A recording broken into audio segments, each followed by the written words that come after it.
রহমতের ভিখারি। আমরা সেদিন আগেই গুনার স্বীকৃতি দিয়ে দেব।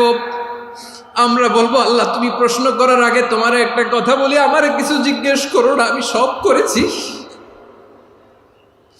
এমন কোন পাপ নাই যে পাপ আমারে দিয়ে হয় নাই।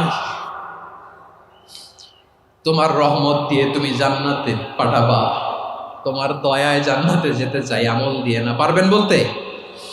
কিয়ামতের দিন আমরা বলবো, আল্লাহ আমার আমল দিয়ে জান্নাত চাই না, আমি তোমার দয়া দিয়ে জান্নাত চাই। তোমার দয়া ছাড়া আমার কোনো উপায় নাই।